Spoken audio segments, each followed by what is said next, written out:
Hey, what's going on, everybody? This is Ian here, and I was gonna go up to the shop today, but I got rehearsal in the evening, and by the time I got anything going on, it's like it's gonna be too late to get much done. So I just thought I'd work on some stuff at home. First over here, we've got our Star Destroyers. I've tried doing some washes on them. This is my personal one that I first tried the wash on. And as you can see, I guess I wasn't paying attention enough and left some of the wash inside the crevice, and it kind of leaked out and gave it this horrible electric dissolving effect. We'll call it that. But so I'll definitely have to go back and clean that up whenever I work on mine again. I tried the same thing on this one, and it also had some problems, so I will definitely go and clean that up, but it shouldn't be too bad.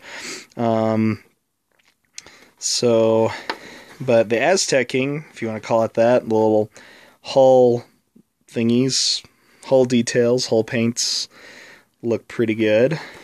So, and then on the Venator, also did the wash. Fortunately, this time it didn't bunch up and leak out and then evaporate, leaving that nice zigzag line. But looks pretty good on, there we go. Looks pretty good on this guy. I think I might do it a little bit more, give it some more detail. I've got to paint these things, and I think I'll paint a few of the individual panels, just slightly different shades, because that's what it seems to be in all the different model kits I've seen.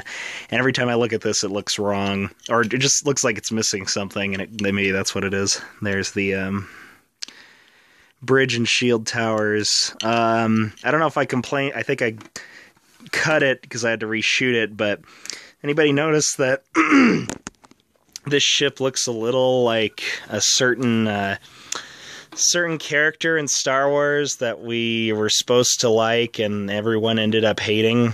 Does anybody get that vibe?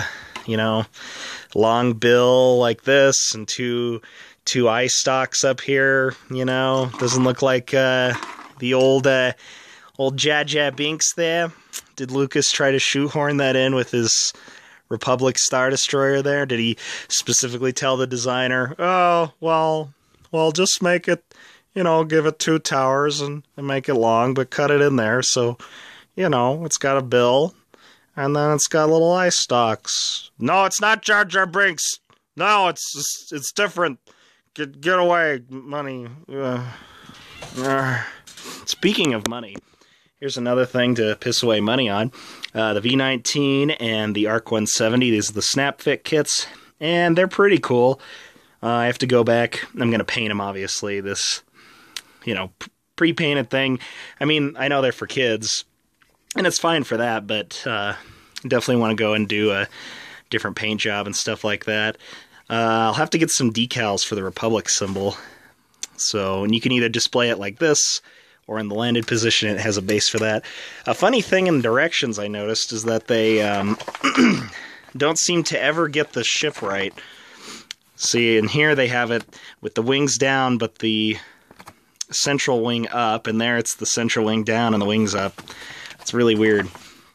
So, pretty bizarre, but those will be fun. I think I want to do this one, you know, similar to this, where it's got and this guy, which we'll get to in a second, with the unit color and stripes kind of thing. Maybe it'd even make it a Rebel ARC 170 or something. Moving on, we've got our Bandai kits. This is Darth Vader's TIE Fighter. Pretty freaking awesome kit. Tamiya Haze Gray is beautiful for these. It's not too blue, not too gray. It's just perfect. So I got to paint that turret detail. And one thing I do notice, though, maybe if I paint the inside it'll be okay, but it's really loose on this base, so if you have it at the wrong angle it can kind of slip and rotate and fall off, so just something to be aware. Oh, Blue Leader. Sorry, I got a cold thing going on. So, Blue Leader, this is my Bandai X-Wing. If you're fans on the Facebook page, which if you're interested in this stuff, I definitely recommend you go like us. Link is on the main page. I got some pictures of this, but I haven't shot a video of it yet. But this, of course, is based on the original way the studio model looked, the first one that was delivered to the studio, but or the filming company, whatever, but it couldn't be blue because they were using blue screen, so the blue areas would, you know, show up with stars behind it, or in it, or whatever. So, but I thought it would be cool to do that one, and this one eventually became Red 2, and if you go look at Red 2, you'll notice it has the similar, it's got the red things around the engines, and then the sandy color on the wings. I did use an enamel wash, and I guess I used too much thinner or something, because it actually cracked some of the parts. You can kind of see it right there. Even the R5 is cracked down the middle.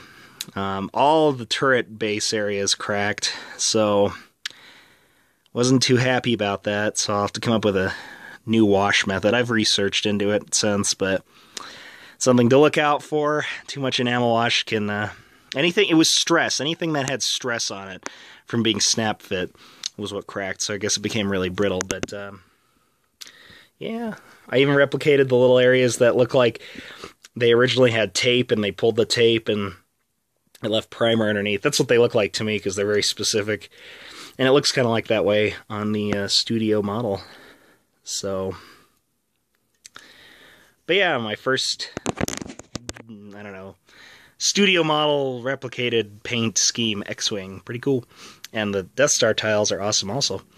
The E-Wing, not much progress on this. Kind of just put together to see what it looks like. And you can see the canopy in there.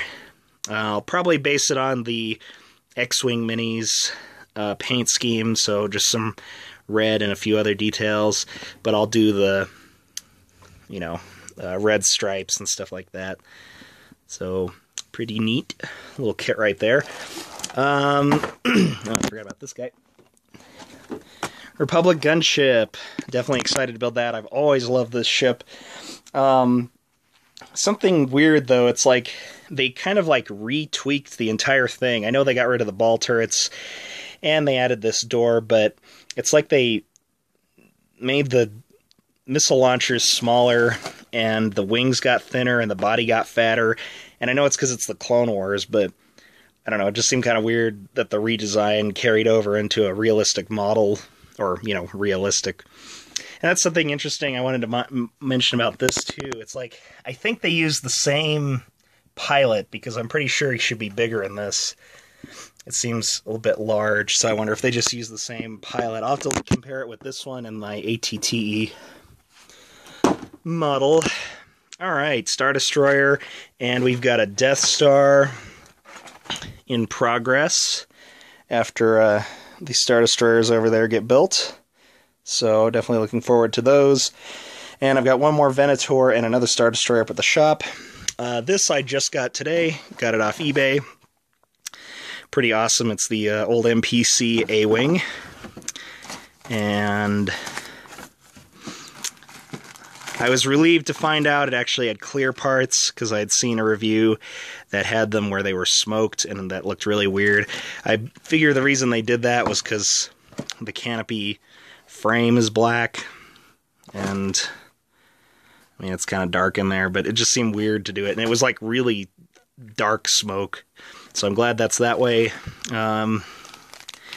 Looks pretty cool. I mean, the detail looks nice. I do have to complain about the raised panel lines, but what can you do? It was the 80s. So definitely looking forward to that. Oh, the spaceman pilot, like he's literally like a cosmonaut or astronaut, which is really weird. But, or actually it looks like a race car driver. A little bit. Or something. I don't know what they were doing with that, but I found out that if you take the old MPC TIE Interceptor... What the hell did I just do with that guy? Ah, there he is. Take the old MPC TIE Interceptor pilot, which is also wrong, but he's got a face, and then he's got headgear, and he looks a lot like the A-Wing pilot costume, so that's pretty cool. And he looks a little more in scale. He looks a little bit bigger. Whoop. Come here, you. So, but yeah, that's that guy, and of course the three-piece set, which I think I showed off in another video. That's about it for the models. In the prop costuming front, I did pick up something pretty dang cool. This is a casting of the helmets from Episode 7. And it is pretty cool. It's fan sculpted, but the guy did it pretty much with like one picture of the real thing and a concept art, and eventually the trailer. So that's pretty impressive. He got a lot of good details. The eye areas have to be cut out, and it comes with lenses. And then it also comes with different latches, because I think they figured out, you know, doing photo analysis and stuff, that the latches look different, and then there's two that go on the top of the head. So, yeah, I'm definitely excited to build that guy. That's pretty much what I got going on this week. Hopefully I can get to making a more interesting video with actually getting stuff done. Get the E-Wing painted. Oh, not even close on that one. Maybe start on these guys. Wrapping these guys up. Fixing their weathering issues and all that, and start on the A-Wing. I don't know if I'm going to do the studio model paint or if I'll do the Ralph McQuarrie prototype paint scheme. I know it's not the same, it's got different details, but, or like the physical part, but it still might be kind of cool. So, anyway, thanks for watching, and we will see you next time.